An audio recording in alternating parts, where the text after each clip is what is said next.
오늘 이 본문의 내용은 설교의 제목에서도 알 수 있듯이 바울의 고별 설교입니다. 그런데 이 바울의 고별 설교가 바로 하나님의 교회 사랑을 그대로 나타냈다라고 하는 것을 저는 오늘 말씀을 전하고자 합니다. 여러분, 성경을 한마디로 표현한다면 저는 하나님의 사랑이라고 표현하고 싶습니다. 하나님은요, 하나님의 뜻에 따라서 죄로 인하여 죽을 수밖에 없는 우리 인간을 구원하시기 위해서 하나님의 때에 그 하나님의 때를 따라 구속 역사를 이루어 가셨잖아요. 하나님은 이스라엘 백성들을 출애굽시킨 후에 그들이 알아서 가나안 땅에 가라고 하지 않았습니다. 그리고 가나안 땅에서 그들이 알아서 살아가라고 내버려 두지 않았습니다. 광야에서는 그들과 동행하셔서 불기둥, 구름기둥으로 지켜주셨고요, 또한 만나와 메추라기로 먹여주셨고, 또한 아말렉과 같은 적들을 물리쳐 주셨습니다. 그리고 그들과 언약을 맺으시고 율법을 주셔서 가나안 땅에서 모든 것이 우상 숭배와 관련이 있는, 직결되어 있는 그 가나안의 생활 문화와는 구별되는 삶을 살아가도록 하셨습니다. 왜요? 그들을 복주시기 위해서. 그들이 하나님의 백성이기 때문에. 저도 또한 자녀이면서 동시에 또 부모인데요, 지금도 84세가 된 제 어머니는요, 전화 통화를 할 때마다 4명의 자녀들이 살고 있는 서울, 울산, 여수의 이 코로나 상황을 꿰뚫고 계시면서 오늘 또 몇 명의 확진자가 이렇게 발생했던데 아무런 이상이 없이 잘 지내고 있느냐고, 너희 교회는 예배를 잘 드리고 있지, 내가 그렇게 우리 교회를 위해서 기도하고 있다고 그렇게 늘 말씀을 하십니다. 우리의 삶을 돌이켜보면 부모님들 역시 자녀들이 알아서 스스로 자신의 인생을 살아가라고 내버려 두지 않았습니다. 비록 자녀들이 볼 때는 간섭한다라고 생각할지 모르지만 때에 따라서 가르치시기도 하시고 또한 훈계하기도 하였던 거예요. 오늘 우리가 그냥 있는 것이 아니다라고 하는 사실입니다.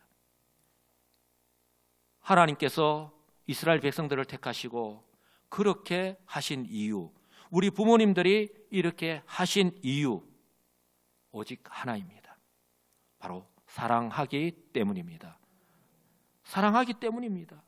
하나님께서 택한 백성이고 또한 그 누구보다도 귀하고 소중한 금쪽 같은 내 새끼, 바로 자신의 자녀이기 때문입니다. 할렐루야.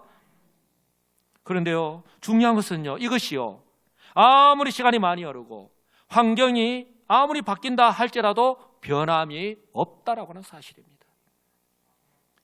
이러한 하나님의 변함없는 사랑의 증거가 바로 신약의 교회입니다. 하나님은요, 교회를 통해서 지금 또 하나님의 사랑을 나타내고 있는데요, 바로 구원의 복음을 이 교회를 통해서 계속해서 전하고 있고 구원 역사를 이루어 가고 계신 것입니다. 믿으시기 바랍니다. 오늘 사도 바울이요, 에베소 교회 장로들을 밀레도에 초청한 이유 또한 바로 여기에 있습니다. 교회가, 하나님이 교회를 얼마나 사랑하시는지, 그리고 그 교회를 하나님의 핏값으로, 우리 주님의 그 핏값으로 산 교회를 우리가 어떻게 유지하고 또한 세워가야 하는지, 바로 오늘 바울의 이 에베소 교회 장로들을 향한 그 고별 설교 안에서 우리가 구구절절히 알 수 있는 거예요. 사도 바울은 지금 3차 선교 여행을 마치고 예루살렘으로 돌아가고 있는 중에 있습니다. 그 여정 가운데에 밀레도에서 바로 에베소 교회 장로들을 초청했습니다. 시간이 남아 돌아서가 아닙니다. 단순히 그들의 얼굴을 한번 보기 위해서, 그냥 안부를 확인하기 위해서 그 장로들을 초청하지 않았습니다. 정말 중요한 이유가 있기 때문입니다. 결론부터 말씀을 드리면 바울은 교회 때문에, 바로 교회를 누구보다도 사랑하기 때문에 이 에베소 교회 장로들을 밀레도에 초청한 것입니다. 왜냐하면 지금이 아니면, 지금 이 시간이 아니면 다시는 자신에게 기회가 없다는 것을 알았기 때문입니다. 이것은 바울이 고백하는 그 내용을 통해서 분명하게 알 수 있는데요, 22절에 이렇게 말씀을 합니다. 보라, 이제 나는 성령에 매여 예루살렘으로 가는데 거기서 무슨 일을 당하려는지 알지 못하노라. 오직 성령이 각성해서 내게 정언하여 결박과 환난이 나를 기다린다 하시나. 바울은 지금 예루살렘으로 돌아가면 자신에게 무슨 일이 일어날 줄 분명하게 알고 있습니다. 그렇기 때문에 오늘 귀한 시간을 내어서 밀레도의 에베소 교회 장로들을 초청한 거예요. 사랑하는 성도 여러분, 제가 설교시마다 말씀을 드렸지만 바울은 기도의 사람, 성령의 사람입니다. 바로 안디옥 교회에서 선교사로 파송을 받는 과정부터 그랬고 성령께서 따로 그들을 세우셨다라고 그렇게 성경은 말씀하고 있잖아요. 선교사로 파송을 받는 과정부터 시작해서 선교사로 파송을 받은 이후에 지금까지 1차, 2차, 3차 선교여행을 하는 가운데에 바울은요 철저하게 기도하는 가운데에 성령의 인도하심을 따라서 순종하였습니다. 왜냐하면 이 일은 자신의 고백에서도 알 수 있듯이 결코 자신의 지혜나 지식 그리고 경험으로 감당할 수 있는 그런 성질의 것이 아니기 때문에 오직 하나님의 은혜로만 가능하다는 것을 알았기 때문입니다. 할렐루야. 그래서 사도 바울이 고린도 전서 15장 그 부활장을 마무리하면서 이렇게 고백하잖아요. 내가 나된 것은 하나님의 은혜로 된 것이다. 내가 다른 누구보다도 수고를 많이 하였다. 그러나 이것이 내 능력으로 한 것이 아니고 바로 오직 나와 함께 하신 하나님의 은혜로다. 할렐루야. 정말 멋진 신앙 고백 아닙니까? 바울의 이 신앙 고백이 저와 여러분의 신앙 고백이 되어야 할 줄 분명히 믿습니다. 바울의 이런 모습을요 오늘 이 에베소 교회 장로들과의 이 만남과 또 말씀의 교제 가운데서도 알 수 있는데요. 바울은 이미 밀레도에 오기 전에 몇 곳을 들렀던 곳마다 그곳에 세우신 사역자들이 자신에게 일관되게 동일하게 하는 이야기를 들었습니다. 바울이요 지금 예루살렘에 가면 결박과 환난을 당하게 됩니다. 즉 체포를 당하게 되고 감옥에 갇히게 됩니다. 어떻게 될 줄 알지 못합니다. 죽을 수도 있습니다. 그러니 이번만큼은 지금은 예루살렘에 가시면 안 됩니다. 지금은 예루살렘에 가면 안 된다라고 그렇게 사도 바울을 말렸던 것입니다. 만약에 여러분이 이런 상황을 만났다면 여러분은 어떻게 했겠습니까? 제가 바울은 기도의 사람, 성령의 사람이라고 말씀을 드린 것처럼요. 바울은요 흔들릴만 또 한데 그리고 합리화해서 내가 잘못 들었을 수도 있지 이렇게 계속해서 반복해서 이처럼 이들도 성령의 인도하심을 따라서 계시를 받고 사역하는 사람들인데 그럴 수 있지 이것이 하나님의 뜻일 수도 있어 아니 하나님의 뜻이야? 라고 해서 그 방향을 돌릴 수도 있거든요. 우리도 얼마든지 우리 인생을 살면서 그렇게 하잖아요. 그런데요 바울은요 초지일관 성령의 인도하심에 순종합니다. 22절에서 바울은 이렇게 고백하잖아요. 이제 나는 성령에 매여서 예루살렘으로 간다. 여러분 성령에 매인다는 말이 무엇입니까? 성령의 지시를 따라서 그 성령의 인도하심을 따라서 이 길이 비록 자신이 가야 하는 이 길이 좁은 길이고 가시밭길이지만 고통이 뒤따르지만 결코 피하지 않고 그 길을 가고자 했던 것입니다. 바울에게 있어서 가고 서는 것은 오직 성령의 인도하심입니다. 이 길이 비록 고난을 받고 자신이 죄수가 되고 심지어 죽음이 자신을 기다리고 있다 하더라도 바울은요 피하고 싶은 마음이 1도 없었던 거예요. 보통 사람이라면 대부분의 사람들이라면 이처럼 정말 아끼고 사랑하는 사람들이 정말 그 마음으로부터 염려하는 마음으로 그리고 계속 반복해서 이처럼 만류하는 것을 들었을 때에 그들의 말대로 예루살렘에 가지 않고 피했을 수도 있습니다. 누가 뭐라고 하겠습니까? 그러나요 바울은 오히려 이렇게 그 상황 가운데서 오히려 자신의 그 신앙 고백을 하면서 확고하게 이야기합니다. 24절인데요 우리 다 같이 한번 고백해 보겠습니다. 내가 달려갈 길과 주 예수께 받은 사명, 곧 하나님의 은혜의 복음을 정언하는 일을 마치려 하면은 나의 생명조차 조금도 귀한 것으로 여기지 아니하노라. 아멘. 할렐루야. 여러분, 바로 그렇게 각성해서 모든 사역자들이 바울을 향해서 한결같이 만류를 합니다. 그런데 오늘 우리 한글 성경에는 나와 있지 않지만 바로 앞에 헬라어 원문을 보면요, 그러나라고 하는 동의 접속사가 딱 들어가 있습니다.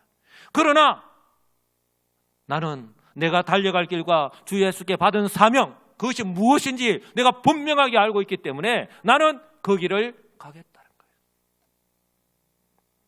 사랑하는 성도 여러분, 이런 고백은요 결코 아무나 할 수 있고 또 쉽게 할 수 있는 고백이 아니잖아요. 그렇지만 이 고백은 우리가 주의할 것이 바울이니까, 바울의 고백이니까, 바울이니까 가능한 고백이다라고 그냥 치부하고 말거나, 나는 바울이 아니니까 나와는 아무런 상관이 없는 것으로 또한 여겨서도 안 된다라고 하는 사실입니다. 바울의 이런 신앙의 모습은 본받기를 힘쓰는, 그렇게 살아가시는 저와 여러분 되시기를 주님의 이름으로 축복합니다.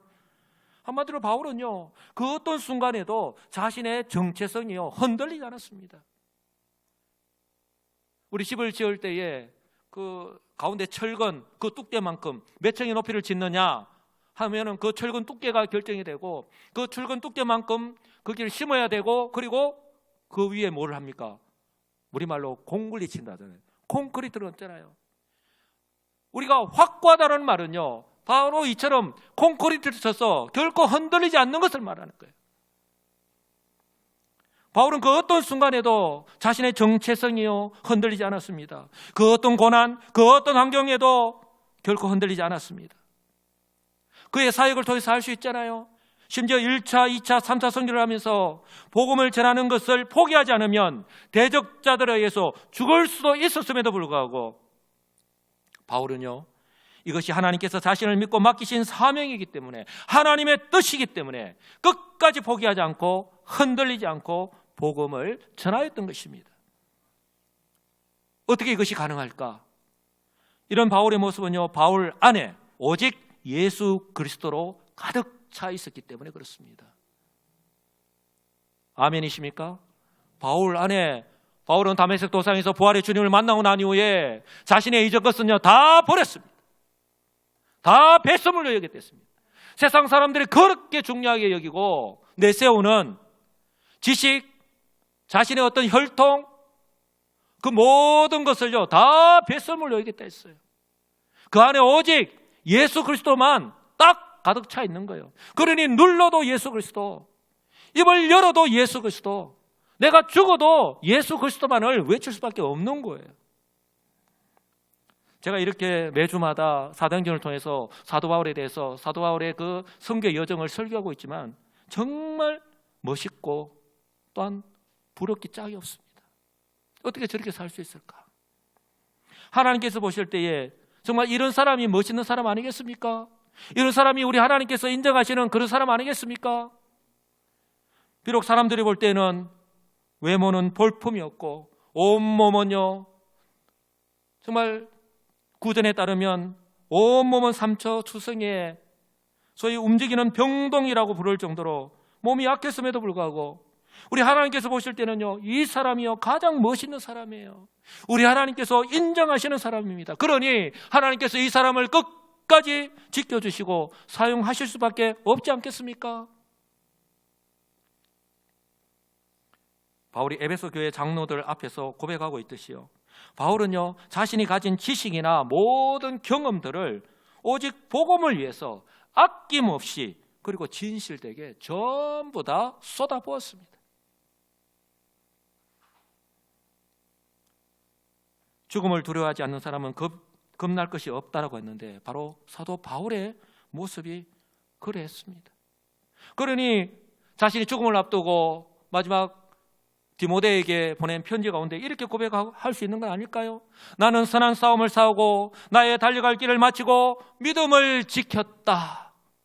이렇게 자신 있게 고백할 수 있는 거 아니에요? 그리고 바울이 어떻게 이제까지 신앙생활을 하고 사역을 하였는지, 이제 후로는 나를 위하여 의의 멸류관이 예비되었다. 라고 그렇게 고백하고 있는 거예요.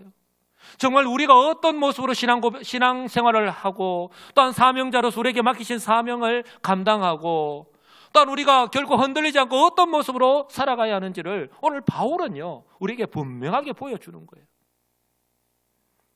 바울은 성도로서 한 걸음 더 나아가서 사명자로서의 삶은 이러해야 한다라고 우리에게 그대로 모범을 보여주고 있는 것입니다. 저는 바울처럼 이런 신앙 고백을 하고 또한 이렇게 살아가는 것이 결코 쉽지는 않겠지만, 그러나요 지금과 같은 때에 즉 모두 다 위기의 때라고 말을 하고 있고 실제로 우리의 일상의 삶과 또한 신앙생활을 하는데 직접적으로 영향을 받고 있잖아요. 그 영향 가운데 우리는 이미 3년 가까이 살아가고 있잖아요. 이런 환경 가운데서 우리는 이미 익숙해졌고 이미 이제는 보편화되어져서 이렇게 살아가는 것이 훨씬 더 편하고 좋네? 우리는 예전에 이런 것을 몰랐네? 라고 그렇게 생각하고 있는지 모르겠어요. 정말 이런 환경 가운데서 우리가 회복해야 하는 모습이 아닐까요? 만약에 이것이 아닌 줄 알면서도 아무것도 하지 않은 채로 계속해서 그 자리에 그대로 머물러 있다면 저는 이 사람은 어리석은 사람이라고 생각을 합니다. 여러분들도 잘 알고 계시듯이 말은 언제 하느냐 그리고 어떤 환경 속에서 하느냐에 따라서 그 중요성과 무게감이 다릅니다. 오늘 에베소 교회 장로들 역시 바울이 밀레도에 그들을 불렀고 또한 지금 어떤 심정으로 왜 그리고 자신의 삶을 그렇게 회고하면서까지 그렇게 간절하게 부탁하고 건면하는지 말씀을 들으면 들을수록 충분히 알 수 있었을 거예요. 그리고 그들이 이제 바울이 떠나고 난 후에 교회로 돌아가면 이 교회를 위해서 내가 해야 할 일이 무엇이구나, 어떻게 해야 되겠구나 마음을 다시 한번 더 다잡았을 거예요. 사도 바울은 교회에서 영적인 지도자의 위치와 역할이 성도들에게 직접적으로 영향을 미친다고 하는 것을, 그 정도로 중요하다고 하는 것을 너무나도 잘 알고 있었기 때문입니다. 특히 교회가 어려운 일을 만났을 때는 더더욱 그렇지요. 제가 누누이 강조하지만 바로 지금이 위기의 때잖아요. 그러니 지금 우리 교회의 영적인 지도자들의 그런 모습, 그 무엇보다도 중요하다고 할 수 있는 거예요. 그러나 이러한 때에 영적인 지도자의 모범은요 성도들의 삶을 좌우할 정도로 정말 중요합니다. 영적 리더의 말 한마디와 행동은요 위기에 빠진 교회를 구하고 다시 한 번 더 믿음 안에서 하나가 되게 할 수 있습니다. 그러나 정반대로요 교회를 와해시킬 수도 있다라고 하는 사실이에요. 바로 교회의 공동체성을 헛들을 수도 있다라고 하는 사실입니다. 그렇다면 오늘 바울이요 에베소 교회 장로들에게 신신당부하고 있는 내용이 무엇입니까? 한마디로 표현한다면 바울이 바로 그 에베소에서 3년 동안 사역하면서 그들에게 가르치고 전하고 가르친 그 진리의 말씀 위에 바로 서 있으라는 거예요. 할렐루야. 한번 따라서 할까요? 진리의 말씀 위에 바로 서 있으라. 아멘. 어떤 경우에라도 믿음이, 신앙의 무게중심이 흔들려서는 안 된다는 거예요. 그리고 자신의 그 하나님께서 세우신 그 직분, 자신의 그 위치의 중요성을 잊어버린 채 자신의 생각에 치우쳐서 결코 경고망동하지 말라는 거예요. 바울이 바로 에베소에서 있었던 그 3년 동안에 자신의 삶과 사역을요 진실되게 그리고 강조하면서 그 에베소 교회 장로들에게 회고한 이유가 바로 여기에 있는 거예요. 왜냐하면 사단 마귀는요 교회를 무너뜨리기 위해서 수단과 방법을 가리지 않고 있기 때문에 그런 거예요. 그 당시에 이미 바울의 사도성을 공격하는, 즉 바울은 사도가 아니다라고 주장을 하면서요 거짓 교리를 가르치는 이런 선생들, 지금의 신천지와 같은 그런 이단들이죠. 이런 거짓 교사들이요 교회 안에 존재하고 있었기 때문에 그렇습니다. 이것을 어떻게 할 수 있냐고요? 사도 바울이 1차, 2차, 3차 선교행을 하면서 각 교회에 보낸 편지, 바로 서신서들을 그 내용을 보면은 충분히 알 수 있잖아요. 목사님, 이것이 무엇이 문제가 됩니까? 그렇게 중요합니까? 라고 질문할 수 있지 모르겠지만, 만약에 바울의 사도성이 무시가 되면요, 그 순간 바울이 전한 복음은요 거짓이 되고, 바울이 전한 예수 그리스도의 십자가와 부활 또한 거짓이 되고 말 것이기 때문에 그런 거예요. 그러면요 그들의 믿음도 끝이 되고 교회의 정통성은 사라지고 마는 것입니다. 사도 바울은 이것을 너무나도 잘 알고 있었기 때문에, 그래 한마디로 말하면 영적인 싸움이잖아요. 그러니까 그들이 왜 이렇게 할까요?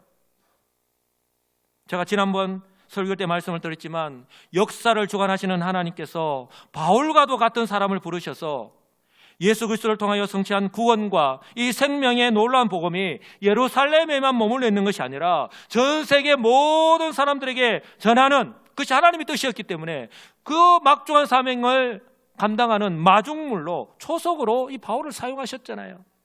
그리고 바울 또한 그 하나님의 기대대로 충분히 그 사역을 지금 감당하고 있기 때문에요. 그러니 이 사단 마귀는 비상이 걸릴 수밖에 없는 것이죠.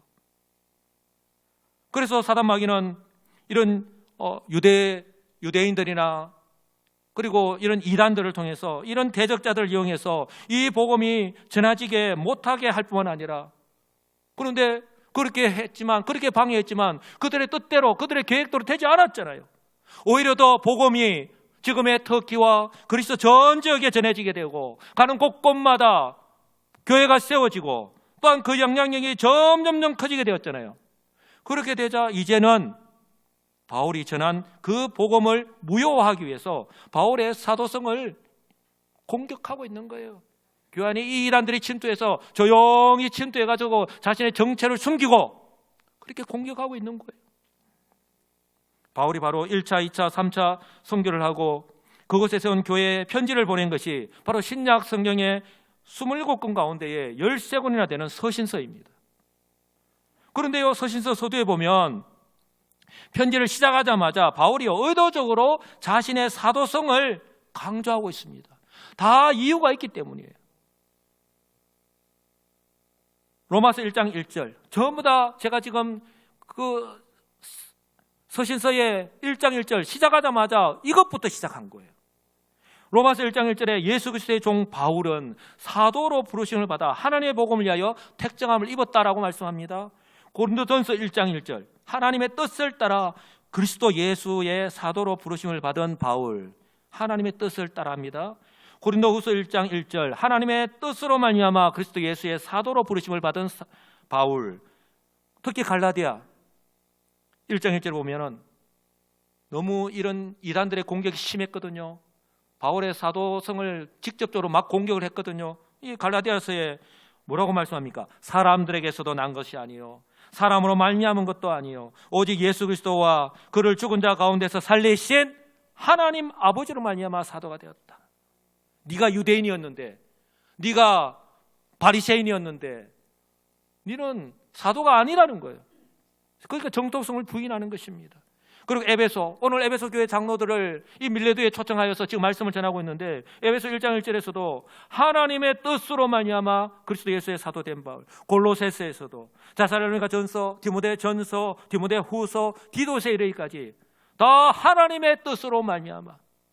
사랑하는 성도 여러분, 사도 바울이 이렇게 확신하고 있었기 때문에 흔들림이 없이 바로 주어진 그 사역을 감당할 수 있었음을 분명히 믿습니다. 이것은 그의 그 고백에서도 오늘 또 바로 에베소 교회 장로들에게서도 그대로 말씀하잖아요. 사도 바울이 이렇게 확신하고 있는 것과 마찬가지로 저와 여러분들 역시요, 어느 날 우연히 우리가 예수를 믿고 하나님의 자녀가 된 것 아닙니다. 하나님의 뜻 안에서 바로 예수 그리스도를 통하여서 우리가 예수를 믿고 하나님의 자녀가 된 줄 분명히 믿습니다. 여러분, 이것이 흔들림이 없어야 돼요. 바울이요 에베소 교회 장로들에게 그들이 억지로나 억지로 만약에 부탁을 하면 이것은 오래가지 못하잖아요. 그러니 스스로 오늘 바울이 그들에게 지난 사역을 회고하고 그들의 건면한 이 말씀을 듣고 그들이 스스로 공감을 하고 깨닫고 그 말씀을 기억하여서 순종할 수 있도록 19절에서 21절까지의 말씀에 구구절절히 그렇게 강조하면서 말씀을 하고 있는 거예요. 그리고 27절에서도 이렇게 고백을 하고 할 수 있는 거예요. 이는 내가 끓이지 않고 하나님의 뜻을 다 여러분에게 전하였다. 내가 주저하지 않고, 내가 피하지 않고, 내가 숨기지 않고 내게 주어진 이 직분, 이 사명을 감당하였다고 말씀합니다. 이처럼요, 그들이 바울을 믿는 것, 만약에 바울을 믿지 못한다면 바울이 가르치는 것 또한, 바울의 그 모든 사역 또한 그들에게서 무시가 될 수밖에 없잖아요. 이처럼 그들이 바울을 믿고 또한 바울이 전하고 가르쳤던 말씀을 확실하게 믿고 교회를 잘 살피고 돌보기 위해서 바로 하나님께서 그들을 그 에베소 교회의 장로로, 바로 영적인 지도자로 세우셨다라고 강조하면서 말씀을 하고 있는 거예요. 바로 28절 말씀입니다. 여러분은 자기를 위하여 또는 온 양떼를 위하여 삼가라. 한번 따라서 할까요? 삼가라. 예, 잘 살펴보라는 거예요. 잘 돌아보라는 거예요. 자기 자신뿐만 아니라 이 장로라고 하는 그 직분이 얼마나 중요한가. 성령이 그들 가운데 여러분을 감독자로 삼고 하나님이 자기 피로 사신 교회를 살피게 하셨느니라. 여러분, 우리가 매년 마지막 주일에 내년도를 섬길 청지기를 임명하는 것이 단순히 목사가 그냥 세운 것이 아니라 목사가 세우지만 하나님께서 하나님의 그 권위로 교회에 목사를 통해서 세우신 줄 믿습니다. 그러니 우리는 하나님께서 우리에게 맡기신 그 사명을 감당해야 하는 거예요. 그리고 좀 더 구체적으로요, 그들이 주의 깊게 살피고 또 대비할 것이 무엇인지 권면을 합니다. 29절과 30절입니다. 내가 떠난 후에 사나운 이리가 여러분에게 들어와서 그 양떼를 아끼지 아니하며 또한 여러분 중에서도 제자들을 끌어 자기를 따르게 하려고 어그러진 말을 하는 사람들이 일어날 줄을 내가 아노라. 사도 바울이 떠나고 난 이후에 교회에 어떤 위기, 어떤 어려움이 닥칠 것이라고 지금 말씀을 하고 있는 거예요. 바로 두 가지를 말씀합니다. 한마디로 표현하면 내우, 외환. 하나는 밖으로부터 오는 사나운 일이들입니다. 비유적으로 성경에서 표현할 때는 강조하는 것이잖아요. 여러분, 밖으로부터 오는 사나운 일입니다. 여러분, 일이 잘 아시죠? 일이. 모르십니까? 일이 잘 아시잖아요. 일이가 온순한 동물입니까? 사람들에게 이로움을 주는 동물입니까? 도움을 주는 동물이 아니잖아요. 일이는요, 좀 사납습니다. 그리고 심지어 저는 동물의 왕국을 갔는데 이 일이가 겁도 없이, 사자가 지금 사냥을 했는데 그 사냥한 먹이를 이 일이 떼들이 가가지고 갈취하려고 이렇게 중간에 낚아채려고 덤벼드는 것을 보았어요. 이 이리들의 모습이에요. 이 사나운 이리들이 밖에서 조용히 들어와서 지금 교회 안에서 교회를 그렇게 혼란에 빠뜨리고 공동체성을 무너뜨리고 그들의 믿음에서 파손시키려고 하고 있는 거예요. 그래서 잘못된 교리를 가지고 기독교를 부인하거나 성도들을 넘어뜨리려고 하는 바로 거짓 교사들, 이런 이단들과 유대주의자들에 비유하고 있는 거예요. 이미 교회 안에 그들이 조용히 들어와서 자리 잡고 있는 거예요. 그리고 다른 하나는 바로 안에서 문제를 일으키는 사람들입니다. 바울이 여러분 중에서라고 표현하고 있는 것처럼 영적인 지도자들 가운데, 그 장로들 가운데서 내가 깨어있지 못하니까, 말씀 가운데서 내가 바로 서 있지 못하니까, 자기 자신을 돌보지 못하니까, 분명히 아까 자기를 위하여 온 양떼를 위하여 했는데 제대로 돌보지 못하니까 환경을 따라가게 되고 어떻게 자기 합리화를 하게 되고 어떻게 합니까? 바로 제자들을 깨워서 바울이 가르친 것과 정다른 어그러진 말을 통해서 바울이 전한 복음을 곱게 하고 그릇된 길로 인도하려고 한다는 거예요. 여러분, 이것이요 1세기 당시에, 이 당시에 교회만 있었던 것이 아니라 지금 또 2000년이 지난 지금의 교회에서도 빈번하게 일어나고 있는 일이잖아요. 이처럼 교회를 공격하고 또한 교회 안에서 문제를 일으키는 주체 세력과 나타나는 양상은 다르지만 모두 다 사단 마귀에게 그들의 마음을 빼앗겼기 때문이에요. 그러니 그들이 전하고 가르치는 것이요 진리이고 자신이 하는 행동이 정의라고 착각하여서 마귀의 종노릇밖에 할 수밖에 없는 것이죠. 바로 예수님의 12제자 가운데에 가룟 유대가 그랬죠. 예수님을 그 스승인 예수님을 은삼십에 팔아버리고 나중에 후회해봤자 그때는 이미 늦었잖아요. 사도 바울이 사울이었을 때, 스데반 집사가 순교당할 때 그 현장에 있었잖아요. 그리고 오른데 자신이 손을 들었잖아요. 그리고 교회를 핍박할 때에 그 사울의 모습이 그랬잖아요. 그런 사울이 지금 바울이 되어서 이렇게 고백하고 있는 거예요. 그래서 바울이요, 이 모든 문제를 해결하기 위해서 확실한 대안을 제시하는데요, 바로 간절한 마음으로 이렇게 건면합니다. 31절입니다. 그러므로 여러분이 일깨어, 한번 따라서 합니다. 일깨어. 예, 잊지 말라는 거예요. 정신을 바짝 차리라는 거예요. 그리고서 잘 살피라는 겁니다. 내가 3년이나 밤낮 쉬지 않고 눈물로 각 사람을 훈계하는 것을 기억하라는 거예요. 이것은요, 일깨어, 내가 깨어있을 때에, 잊지 않고 깨어있을 때에, 그리고 돌아볼 때에 내가 기억할 수 있는 거예요. 무슨 말이냐면 내 관심이, 내 마음이 딴 데 가 있으면요, 어떻게 기억할 수 있습니까? 지금 그것이 중요한데. 그래서 바울은요, 3년 동안 자신이 겸손과 눈물과 참음으로 주님을 섬겼다, 그리고 그들을 가르쳤다 라고 그렇게 강조하면서 이렇게 일깨어, 바로 깨어있으라고 강조하는 거예요. 여러분, 깨어있는 것은요, 성경에서 깨어있으라, 그 다음에 기도해라, 섬겨라 라고 하는 이 동사, 우리의 구체적인 행동을 표현하는 이 동사는요, 한순간 한 번, 두 번 하고 많은 것을 의미하는 것이 아니라, 한번 따라서 합니다, 계속해서, 예, 계속해서 해야 되는 것을 의미하는 거예요. 계속해서 깨어있으라는 것입니다. 어떻게 깨어있을 수 있습니까? 성령의 인도하심을 따라서 내가 말씀과 기도로 깨어있을 수 있잖아요. 이를 위해서 바울이 이렇게 할 것을 당부합니다. 32절인데요. 지금 내가 여러분을 주와 및 그 은혜의 말씀에 부탁하노니 그 말씀이 여러분을 능히 든든히 세우사 거룩하게 하심을 입은 모든 자 가운데에 기업이 있게 하시리라. 결코 하나님 말씀에 흔들리지 말라는 거예요.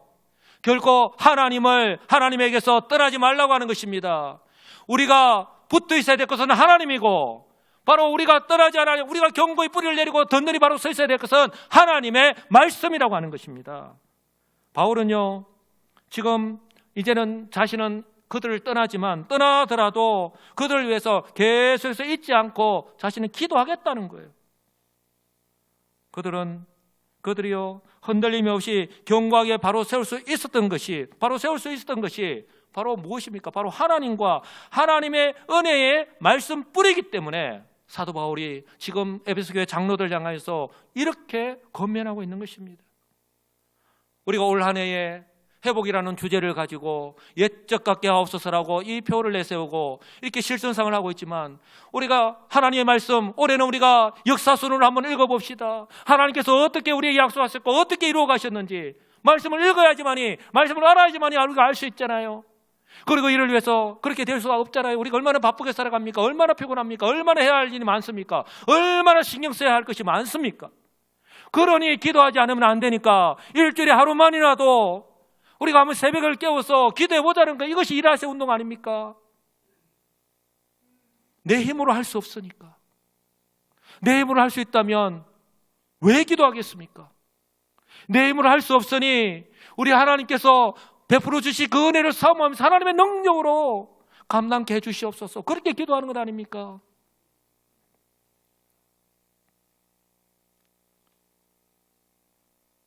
위기는 기회라는 말이 있죠.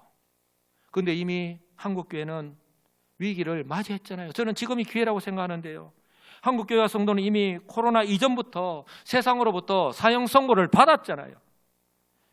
세상으로부터 교회가 이랬어야 되는가, 교회가 세상과 다른 게 뭐냐라고 하는 소리를 들었죠. 그리고 저 여러분들 또한 직접 경험했잖아요. 전도할 때에 불신자들로부터 너희들이나 잘 믿으세요, 너희들이나 먼저 잘 믿으세요 라고 하는 조롱 섞인 말들을 들었어야만 했잖아요. 그럼에도 불구하고 우리 한국교회 어땠습니까? 진실되게 회개하고 새롭게 거듭나기보다는 자가 당착에 빠진 채로 살았잖아요. 한국교회가 마이너스 성장이 계속되고 전도가 되지 않고 성도의 숫자가 줄고 교회가 문을 닫는 이런 일은요, 우연히 그냥 일어나는 것이 아니잖아요. 이런 와중에 코로나 팬데믹이 왔습니다. 마치 보란 듯이 이 코로나 바이러스가요, 델타로 그리고 오미크론으로 계속해서 변이가 일어나는 가운데에 물론 우리 국민 전부 다가 피해를 입었지만 특히 교회가 속수무책일 수밖에 없었잖아요. 모여서 예배를 드릴 수 있느냐 없느냐의 문제와 더 직결이 되고요. 그 무엇보다도 우리 성도들이 영적인 양식을 공급받지 못하다 보니 우리 성도들이 영적으로 자라나지 못하는 그런 문제에 우리가 지금 직면하고 있잖아요. 또한 성도의 숫자가 코로나 이전에 비해서 적은 이유이기도 하고요. 수많은 교회가 문을 닫는 원인이 되기도 합니다. 실제로 작년에 한국 교회가 10,000개가 넘는 교회가 문을 닫았다라고 하잖아요. 어떻게 이 문제를 해결할까요? 시간이 지나가면 그냥 이제 코로나가 종식이 되고 이제는 우리가 정상적으로 마스크를 벗고 이제는 신앙생활을 할 수 있다면 그때는 마치 기다렸다는 듯이 우리가 이전의 모습을 회복할 수 있을까요? 저는 퀘스천 마크를 붙입니다. 이 문제를 해결하기 위해서는요, 우리 교회가 그리고 우리 성도 한 사람 한 사람이 하나님에 대한 그 믿음을 회복해야 할 줄 분명히 믿습니다. 하나님은 지금도 변함없이 교회를 사랑하신다. 하나님은 지금도 역사를 주관하고 계시고 구원 역사를 이루어가고 계신데 이 거룩한 일을 지금 또 교회를 통해서 하고 계신다라고 하는 것 확실하게 믿어야 할 줄 믿습니다. 믿으시기 바랍니다. 이제 결론 말씀을 맺습니다. 오늘이 2월 20일입니다. 속담에요, 겨울 내내 얼었던 대동강물이 풀린다는 우수가 어제였고요. 그리고 이제 보름 후면 겨울잠을 자는 깨구리가 깬다는 경칩입니다. 3월 5일이. 세상에는 이미 봄이 왔습니다. 조금 있으면요, 농부들이 밭을, 논을 아마 경작을 할 거예요. 일구기 시작할 것입니다. 그런데 우리의 마음은, 우리의 모습은 아직 겨울에 머물러 있지는 않은지 한번 생각해 보게 됩니다. 혹시 이거 아십니까? 우리는 모를 수 있지만, 모른 체 하는지 모르겠지만 지금과 같은 환경 속에서도 우리 하나님의 관심은 여전히 교회이고 성도입니다. 그래서 끊임없이 우리에게 말씀하시고 환경을 통해서 계속해서 보여주고 계시는데, 근데 정작 우리의 관심은, 우리의 마음은 하나님께 있는 것이 아니라 그 하나님의 음성을 위해서 외면하고 이 세상에 있지는 않습니까? 저와 여러분 모습 가운데에도 매일 어렵고 힘들다고 하면서도 우리의 눈은 하나님을 바라보지 않고, 우리의 귀는 하나님의 말씀을 향해서 열려있지 않고, 우리의 마음과 발걸음은 하나님께로 향하지 않고 있지는 않습니까? 사랑하는 성도 여러분, 지금은요 영적인 비상시국입니다. 이때에는요, 성도라면 그 누구라도 예외 없이 깨어 있어야 합니다. 그리고 영적으로 무장해야 합니다. 그래야지만이요 사단 마귀의 공격에 대처할 수 있고 이길 수 있습니다. 바라기는요, 우리 하나님께서 누구보다도 사랑하시는 우리 여수시민교회, 그리고 독생자를 십자가에 내어주시면까지 구원하신 저와 여러분 한 사람 한 사람, 우리가 비록 부족하고 연약하고 때로는 하나님의 뜻을 벗어나서 살아간다 할지라도 그럼에도 불구하고 여전히 우리를 사랑하고 계시는 그 하나님을 믿으시고요, 우리가 성도답게 우리를 향하신 하나님 뜻이 변함이 없다는 것을 꼭 기억하시고 소극적으로 우리가 살아가는 것이 아니라 좀 더 적극적으로 올 한해 우리에게 주신 이 사명들, 이런 실천사항을 감당하면서, 그래서 우리가 순종할 때에 하나님께서 우리를 어떻게 사용하시는지를 그렇게 목도하시면서 살아가시는 우리 귀하고 복된 우리 시민교회 성도들이 다 되시기를 우리 주 예수 그리스도의 이름으로 간절히 축복합니다. 아멘.